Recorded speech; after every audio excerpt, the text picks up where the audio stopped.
This is Steve Robbins. Welcome to the Get It Done Guys quick and dirty tips to work less and do more.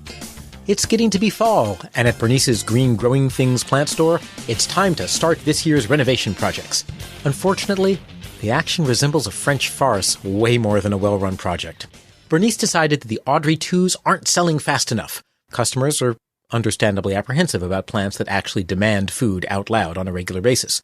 So, she told the team last month, we need a price promotion and window display for the Audrey 2s. Europa, Melvin, and Thomas jumped into action. Unfortunately, action isn't what gets things done. Coordinated action is what gets things done. Europa arrived at the window display with a hose connected to the backroom sink ready to water the plants, but Melvin was already there with a pulley and aqueduct solution that he rigged up out of his Lego engineering collection. Europa wants to use her hose. Melvin wants to use his Legos. This is not going to go well. Fortunately, it isn't going to have the opportunity because, as Thomas is carrying an Audrey 2 from the holding pens to the window, he left his skateboard right where Europa is about to...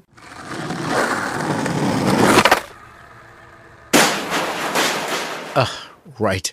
This chaos must be stopped. Pronto. The problem is that Bernice issued a broad desire and everyone leapt into action without taking the time to figure out what needed to be done and who needed to do what. This happens often. A new product is launched and the salespeople are promising one thing to customers. The engineers are building something else. Marketing's input is getting to the design team after critical decisions are being made, and everyone gets very disgruntled.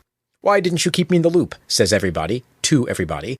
The answer, of course, is because I didn't know you needed to be in the loop. Of course, just between you and me, sometimes there's another answer which nobody says out loud, because keeping you in the loop would slow down my part of the project immensely. If you sometimes think that, though, you're not alone. But you could be wrong. Keeping someone in the loop may slow down initial decision-making, but cutting them out of it might cause bigger problems later that reduce buy-in to the program or result in outright sabotage and rebellion. Instead of jumping right into action, when a new initiative touches different people and/or departments, get everyone together and create a responsibility matrix. A responsibility matrix is quite simple.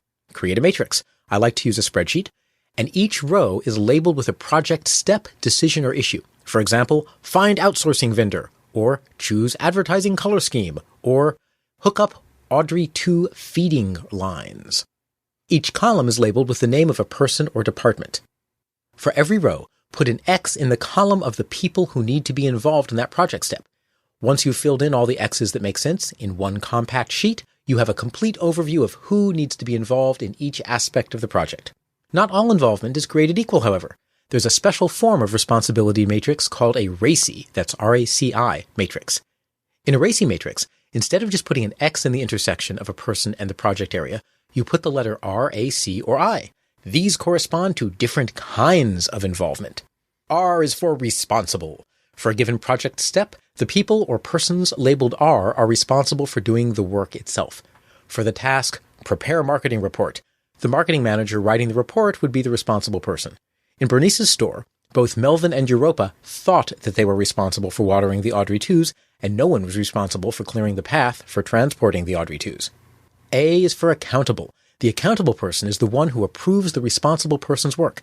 Bernice is the one who has to be satisfied with the window display, even though everyone else is doing the work, so she's the one that everyone is accountable to. For any given step, any given issue, or any given decision, there's typically only one accountable person. C is for consulted.